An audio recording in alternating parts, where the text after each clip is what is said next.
सुप्रभात बच्चों। बच्चों, कल आपने संज्ञा का अर्थ और उसकी परिभाषा को जाना। संज्ञा किसे कहते हैं यह आपको अच्छी तरह से समझ में आ गया होगा।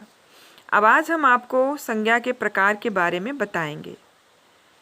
काइंड्स ऑफ नाउन, संज्ञा के भेद। संज्ञा के 3 भेद हैं। नंबर 1 व्यक्तिवाचक संज्ञा, प्रॉपर नाउन। नंबर 2 जातिवाचक संज्ञा, कलेक्टिव नाउन।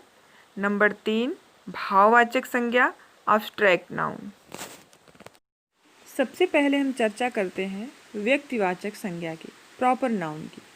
जिस शब्द से किसी विशेष व्यक्ति, वस्तु अथवा स्थान का पता चले उसे व्यक्तिवाचक संज्ञा कहते हैं।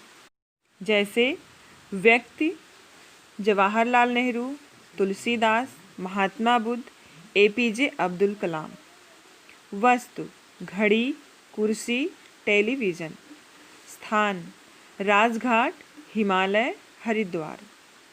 ये सब व्यक्तिवाचक संज्ञा हैं। कुछ अन्य व्यक्तिवाचक संज्ञाएं, सम मोर प्रॉपर नाउन्स।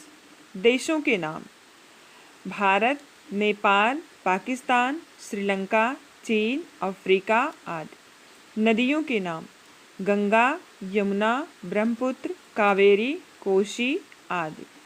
त्योहारों के नाम दीपावली, होली, दशहरा, ईद, गुरुपर्व आदि। खेलों के नाम हॉकी, क्रिकेट, कुश्ती, कबड्डी, फुटबॉल, खो खो आदि। इमारतों के नाम ताजमहल, लाल किला, कुतुब मीनार आदि। व्यक्तियों के नाम संजय, विपिन, दीपक, सचिन तेंदुलकर, अमिताभ बच्चन आदि। दिनों व महीनों के नाम सोमवार, मंगलवार आदि। जनवरी, फरवरी आदि। चैत्र और वैशाख आदि। तो बच्चों, आपने देखा कि किसी व्यक्ति का नाम, वस्तु का नाम, देशों के नाम और 30 त्योहारों के नाम, खेलों के नाम, इमारतों के नाम, दिन व महीनों के नाम को भी व्यक्तिवाचक संज्ञा कहते हैं। किसी समूह से, जाति से किसी एक की अलग पहचान करना ही व्यक्तिवाचक संज्ञा है। जैसे उदाहरण के लिए हम एक शब्द लेते हैं नदी। नदी में तो कई नदियां हैं, लेकिन इन नदियों में से एक नदी का नाम है गंगा। गंगा नाम से ही इस नदी की पहचान होती है, जो इसकी व्यक्तिगत पहचान है, इसकी पर्सनल पहचान है। तो इस नाम को, इस पहचान को हम व्यक्तिवाचक संज्ञा कहते हैं। अब हम पढ़ेंगे जातिवाचक संज्ञा, कलेक्टिव नाउन। जिस शब्द से किसी जाति या समूह का पता चले उसे जातिवाचक संज्ञा कहते हैं। जैसे बालक, सैनिक, गाय, अध्यापिका, मोर। कुछ अन्य जातिवाचक संज्ञाएं हैं। सम मोर कलेक्टिव नाउन्स मानव, दानव, फल, सब्जी, युवा, जवान, व्यक्ति, बच्चा, मोर, कबूतर। भाववाचक संज्ञा, अब्स्ट्रैक्ट नाउन। जिस शब्द से किसी के गुण, दोष, दशा, भाव आदि का पता चले उसे भाववाचक संज्ञा कहते हैं।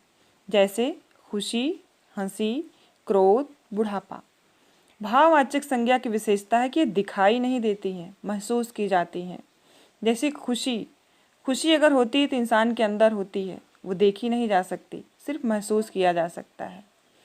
कुछ अन्य भाववाचक संज्ञाएं, मित्रता, दानवता, बचपन, सजावट, गुस्सा, अपनत्व, सुख दुख, दर्द, अहंकार, कुशलता, नम्रता, मिठास आदि।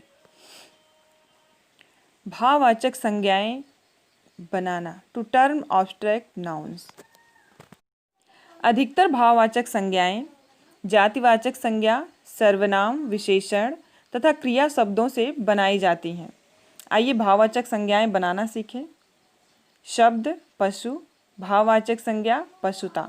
शब्द वीर, भाववाचक संज्ञा वीरता। शब्द मानव, भाववाचक संज्ञा मानवता। शब्द मधुर, भाववाचक संज्ञा मधुरता। शब्द प्रसन्न, भाववाचक संज्ञा प्रसन्नता। शब्द स्वस्थ, भाववाचक संज्ञा स्वास्थ्य है। तो ये हुई बच्चों आपकी संज्ञा के भेद। संज्ञा के भेद को आपने अच्छे से पढ़ा, मुझे पता है कि आपको अच्छे से याद भी हो गया होगा। अब इसको हम एक बार फिर से दोहरा लेते हैं। किसी व्यक्ति, वस्तु, स्थान, जात या भाव का बोध कराने वाले शब्दों को संज्ञा कहते हैं। संज्ञा के 3 भेद हैं: व्यक्तिवाचक संज्ञा, जातिवाचक संज्ञा और भाववाचक संज्ञा। जिस शब्द से किसी विशेष व्यक्ति, वस्तु अथवा स्थान का पता चले उसे व्यक्तिवाचक संज्ञा कहते हैं। जिस शब्द से किसी जात या समूह का पता चले उसे जातिवाचक संज्ञा कहते हैं। जिस शब्द से किसी के गुण, दोष, दशा, भाव आदि का पता चले उसे भाववाचक संज्ञा कहते हैं। तो बच्चों, ये रहा आपका संज्ञा। अब हम इसमें जांच परख अभ्यास कार्य करवाएंगे। धन्यवाद।